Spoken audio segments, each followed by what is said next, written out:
You've worked all day and now it's time to clean. So the first thing you want to do is to remove the portafilter from the group head, and you want to exchange the perforated basket with a solid one.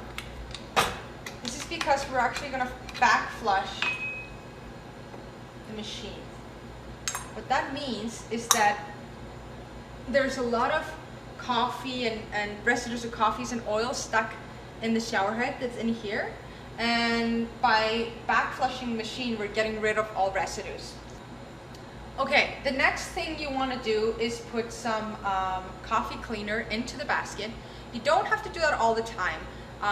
Some people prefer to do that, but I like to do it maybe like 3 times a week.